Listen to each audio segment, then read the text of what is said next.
Like pixels on a screen, these are the games of our lives.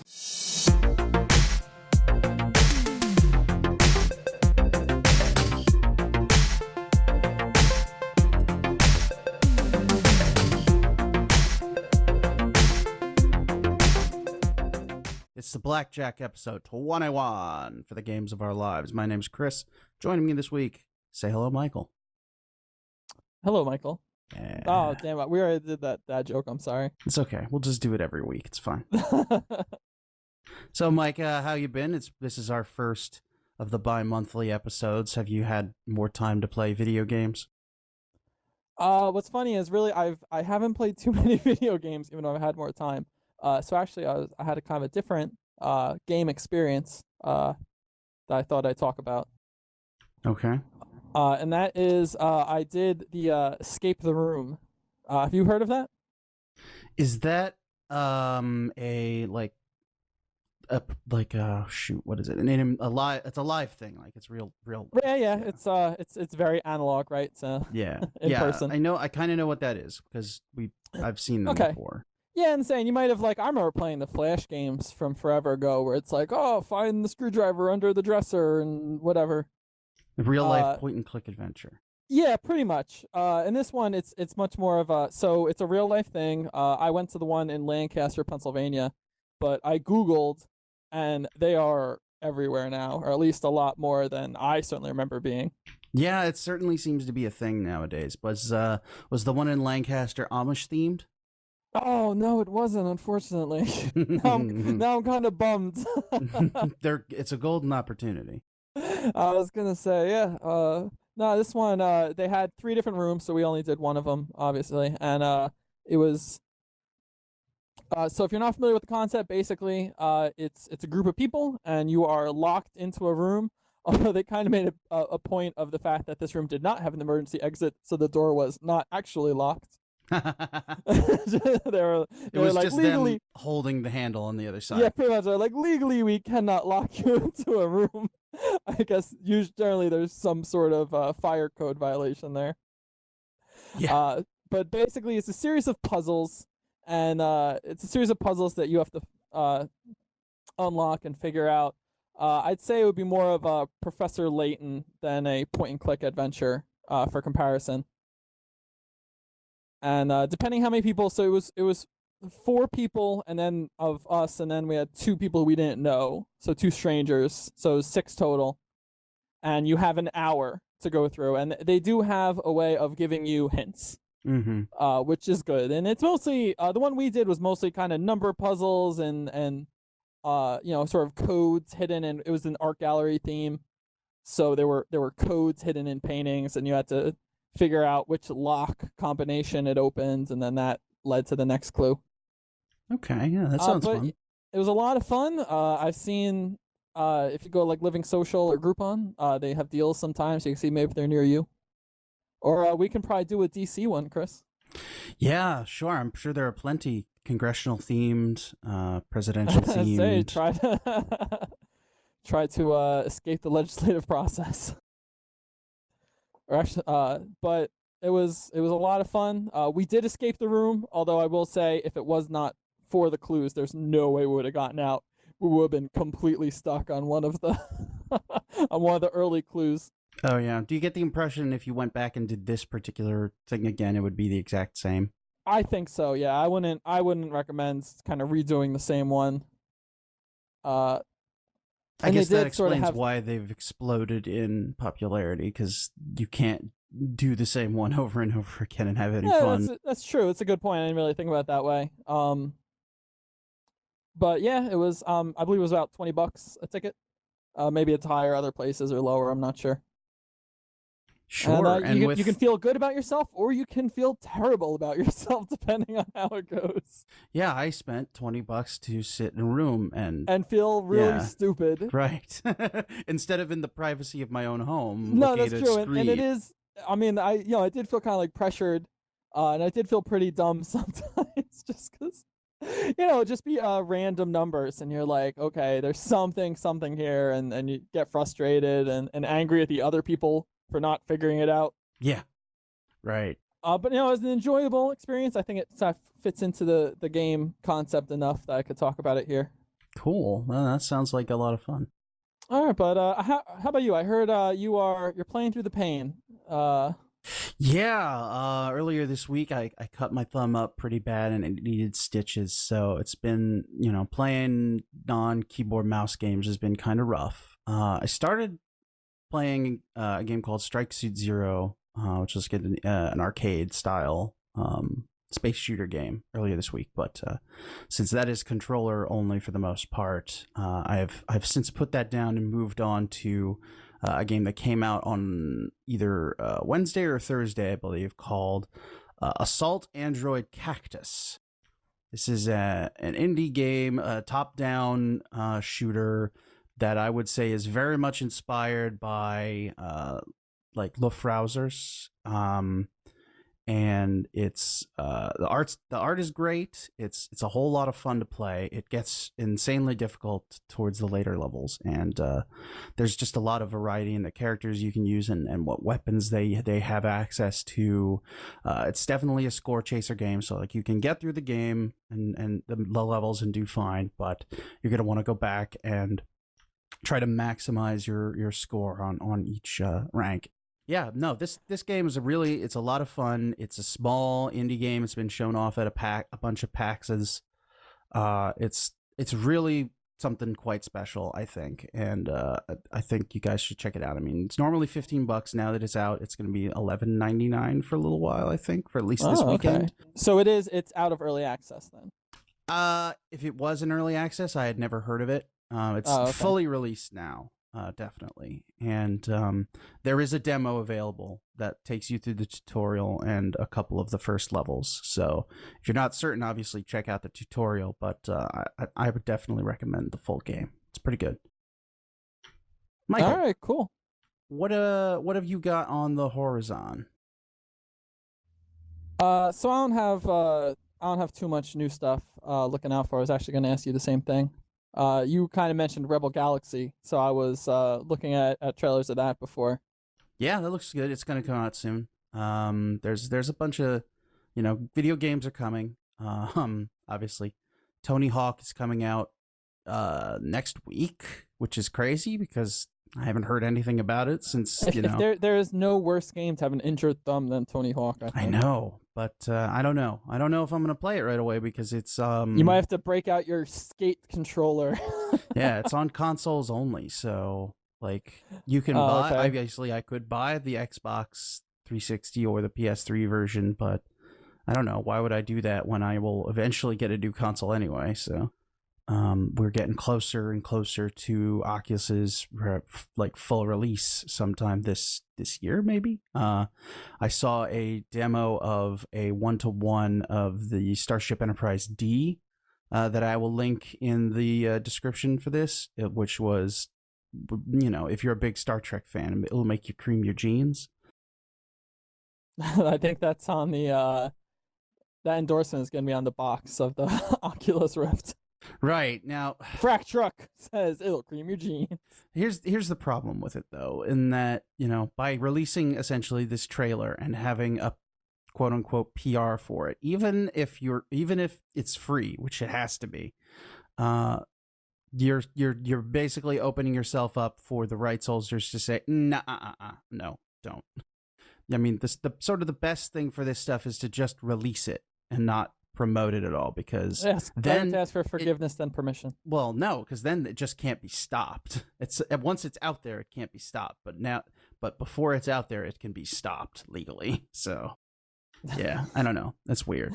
Well, I mean, who knows, right? Because it has the whole Facebook engine behind it. So well, no. So I mean, this demo was made in Unreal Engine, so technically it could really work for any VR solution. Oh, okay. So this isn't like a purely Oculus. No, this is an independent project. Oh, I just figured like the gravity of Facebook is so massive that what companies can be like, I don't want everyone on Facebook sharing my IP.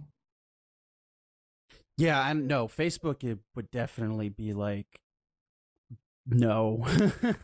Facebook, they're probably like Google in, protecting themselves from getting sued, so.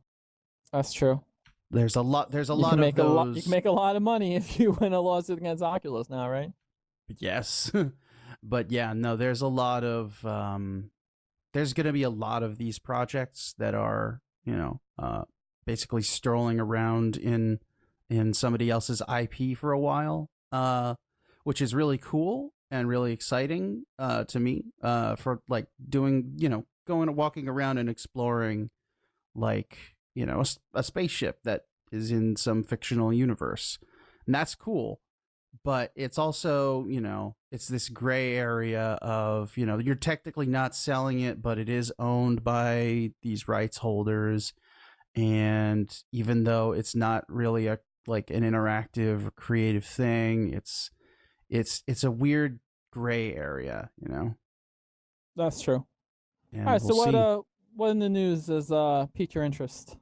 Now, been a bunch of stuff. There's the Tokyo Game Show last week into this week. So there's a bunch of stuff that came out of there. Persona 5 delayed 2016. They showed off the Bloodborne expansion DLC, which looks, more Bloodborne. Fine. I still have yet to play that game, but I'm looking into it. They also, the Jonathan Blow, who made Braid's follow-up game, The Witness, is coming out. It has a release date in January of next year. So I'm looking forward to that. But I mean, other than the Tokyo Game Show stuff, there's been a bunch of interesting things, like the voice acting part of Sag-aftra is voting to strike over renewal of a contract with essentially AAA video game publishers. So this is the union of voice actors saying, hey, we're not being paid enough for our work. And I agree that they definitely probably aren't, considering the amount of work that goes into recording voiceover for a modern video game, where you have not only the dialogue, but you've got, if it's a game with choice, you've got multiple scripts you're working on. Like, I can't imagine that a BioWare game has less than hundreds of hours of dialogue for each character. Oh, certainly. So you've got all of that on top of performance capture and motion capture being done now by the voice actors for the most part. And it's becoming increasingly common. They're doing a lot more, and they are not they believe that they're not getting a cut, the appropriate amount of payment for the sort of work that they're putting in. And I get it. Yeah, that's good. I think that they should be paid more, probably, because, a lot of times good voice acting can make or break a game. You see it in, like, the difference between a good video game and like a modern animated movie nowadays. You've got these actors who are good at acting doing voice work, and it's just not as good as the old days where you'd have professional voice actors doing the voices for like animated movies and stuff. But you still have. I would say it's almost not. And maybe this is totally off of opinion here, but it used to be. I remember, like, when DreamWorks would come out with a movie and they'd have their amazing cast, and it would be a terrible movie. I feel like they've kind of gone beyond that. Like most animated movies now, I think they actually care about voice acting. And I don't know if video games ever really got over that infatuation of, if we can get a big name, that's what's important. Right. But but my point here is that, they still, like, you have this wide cast of professional voice actors that are sort of in every game because they're very good at what they do. People like Nolan North and Troy Baker and Jennifer Hale are sort of in all of these games because they're very good at what they do. So I'd love for them to, get sort of the payment that they deserve for that. So the downside, the other side of this coin, is that part of what they're negotiating for is essentially more union enforcement for games, where if you have union actor, I'm not certain of the exact legal wording, so forgive me, but it is essentially making it more difficult for non-union voice actors to be in your game. So if I think the rule that they're pushing for is if you've got a union a voice actor on your cast that is in SAG-AFTRA, you cannot have anybody who is not in the union in your game. Okay, I can see that. People not liking that, and that sort of, I think, really limits indie developers who do not necessarily have the money for a full union cast to put voice into their game. And that's just sort of one of the things that is going to have to get worked out in the negotiations. Obviously, they're still voting. We'll find out if the strike has happened probably sometime next month. And considering there's a lot of video games being made right now that are probably going to get stopped because of this is going to be a weird time going forward. So it's kind of an interesting thing to watch because I can't think of, any time that a strike has happened which essentially halted entertainment of some kind, apart from like the writer's strike. I was gonna say last year, there the was television a writer's strike. But they pretty much didn't stop making things. They just got really shitty. Yeah, there was a particular season of 24 that was very bad. Right. But I mean, overall, like, the Writers Guild did not make out well on that strike. No, I mean, like, they kind of buckled. I'm rooting for these voice actors. As a general rule, I'm kind of a pro-labor guy, but this is very tough. United will never be defeated. Yeah, now I hope them. I wish them well. I mean, I don't know what. I so rarely buy AAA games now anymore. Anyway, well, I mean, to think. Yeah, it's this thing. Like, so generally, you'll have professional voice acting in the bigger games, definitely. But depending on whatever the rules get set up, it may force indie developers to have to hire union actors for their smaller games. And I can think of a lot of great games that are voiced either by the developers or by friends of the developers, people that are not necessarily professional voice actors that would not be able to be in those games because of the union rules. So it's a balancing act. You want the professionals to get paid, but you also want the non-professionals to have an opportunity, I guess, to, if not break into that space, to participate without screwing somebody over, No, that's true. No, it's not really a clear-cut case or anything. Right. So, I'll be following that as time goes. So that'll be something I think will be interesting to follow up on to see what sort of happens there. Yeah, definitely. You're absolutely right. No, it's something you might think like, who cares? And then, 6 months later, you're looking and all these games are just on hiatus. Right. I mean, so we got Fallout 4. They're probably still doing VO work for that, even though that's coming out in November. Basically, any major DLC, even though that's a weird thing to say, like, right?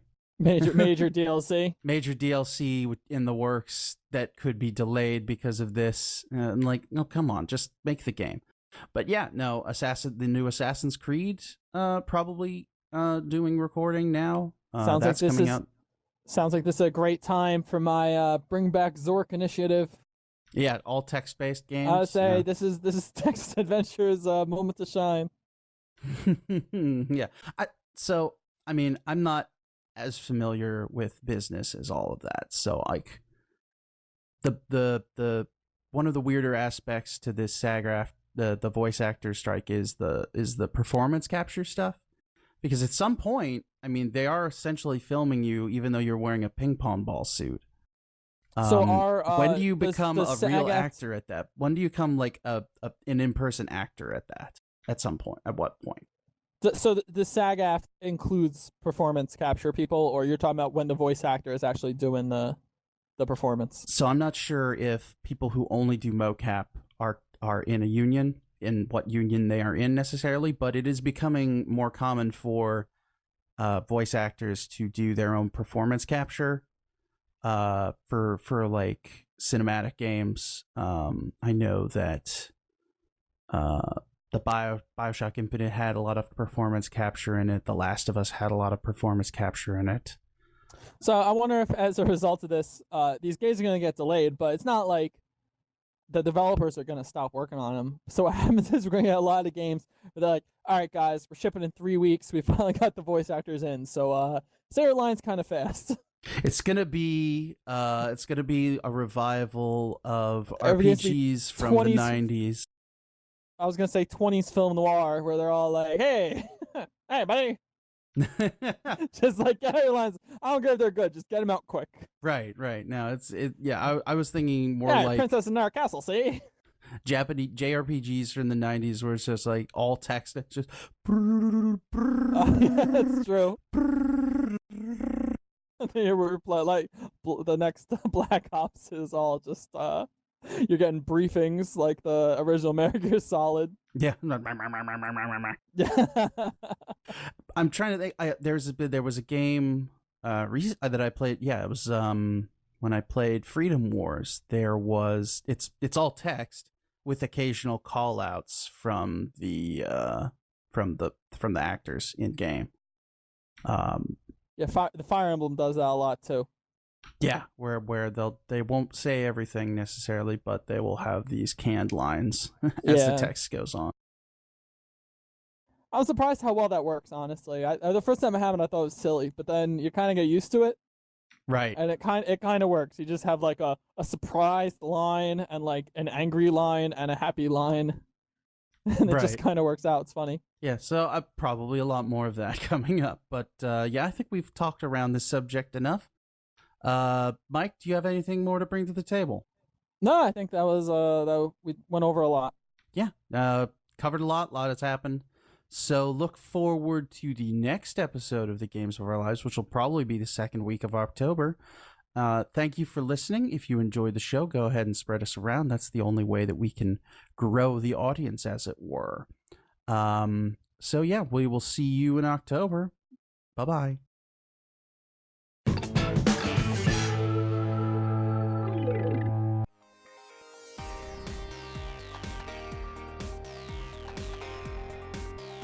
But you're right. That used to be if a game was $30, that was a sign it was a terrible game. Yeah, right.